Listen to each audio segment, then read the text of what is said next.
In this video lecture, I am going to discuss with you factors affecting enzyme activity.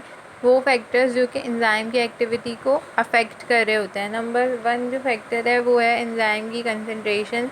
As the enzyme concentration increases, enzyme की जो activity है वो increase होती जाती है. As you can see in this graph, जैसे जैसे enzyme की कंसनट्रेशन बढ़ रही है वैसे वैसे एंजाइम की एक्टिविटी बढ़ती रहती है in the upward direction. Number second factor affect the enzyme activity is substrate concentration. Substrate की कंसनट्रेशन जो है वो एक हद तक, एक लिमिट तक एंजाइम की एक्टिविटी को इंक्रीज़ करती है. As you can see hair.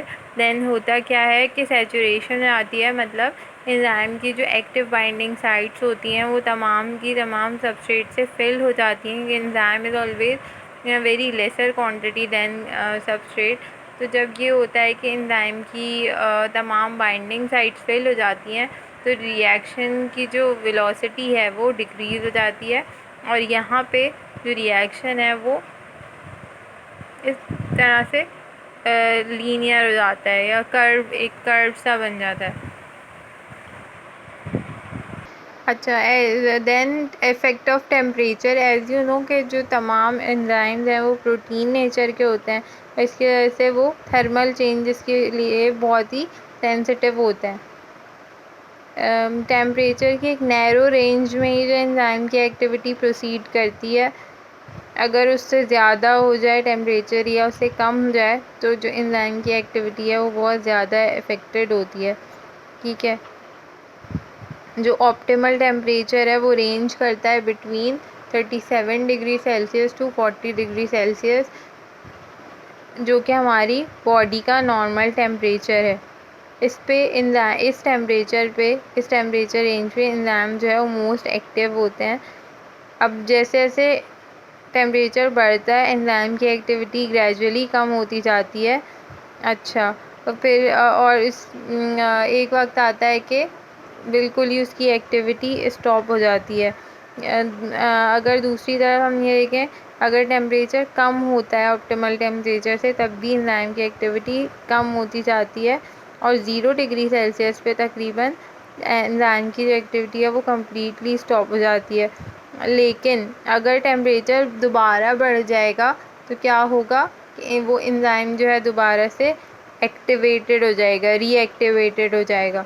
लेकिन अगर तो टेम्परेचर बढ़ता है तो उसकी वजह से क्या होता है, प्रोटीन डीजेनरेट हो जाते हैं और फिर अगर वो हम हाई करके टेम्परेचर को लो करेंगे तो फिर क्या होगा, उसकी एक्टिविटी वापस नहीं आएगी क्योंकि उस वक्त उसका जो प्रोटीन पार्ट है वो डीनेचर हो चुका होगा.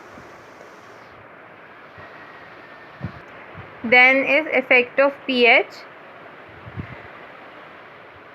पोटेंशियल ऑफ हाइड्रोजन या पीएच जो है वो क्या है कि कंसंट्रेशन ऑफ हाइड्रोजन आयन को मेजर करने का एक तरीका है.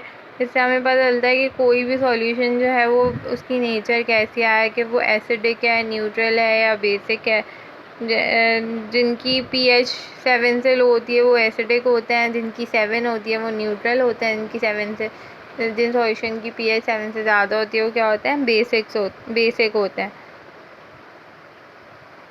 अब पीएच का हम पीएच इंडिकेटर से पता लगा सकते हैं.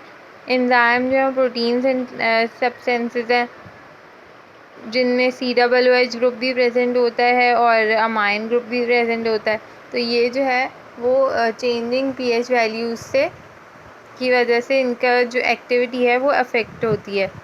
कुछ डिफरेंट एंजाइम जो है वो डिफरेंट पीएच पर अपना वर्क अच्छे से परफॉर्म करते हैं. जैसे कि पेप्सिन है. पेप्सिन हमारे स्टमक पर प्रेजेंट होता है. ये क्या पेप्सिन एंजाइम क्या करता है कि प्रोटीन को कन्वर्ट करता है इनटू पेप्टाइड्स. अच्छा, ये जो है बहुत वेरी लो पीएच पे या एसिडिक पीएच पे बेस्ट वर्क करेगा, जबकि trypsin is another enzyme which works at high pH या बेसिक पीएच. ये स्मॉल इंटेस्टाइन में प्रेजेंट होता है, तो ये जो है हाई पीएच पे काम करता है. और जो ज़्यादातर एंजाइम्स जो हैं उनकी एक्टिविटी 7.4 पीएच पर ऑप्टिमल होती है. Then is effect of then is effect of activators. Certain enzymes जो हैं उनको कैटाइंस की ज़रूरत होती है अब ऑप्टिमल एक्टिविटी के लिए, जैसे copper ion, calcium ion, sodium ion, potassium ion. जब ये आयन्स या मेटालिक आयन जाके उनसे बाइंड करते हैं तब जो है उनकी एक्टिविटी ऑप्टिमल होती है या बेस्ट होती है। सम एंजाइम रेयरली, कुछ एंजाइम्स को जो है एनाइंस की भी ज़रूरत होती है, जैसे क्लोराइड आयन रिक्वायर्ड होता है फॉर अमाइलेज एक्टिविटी।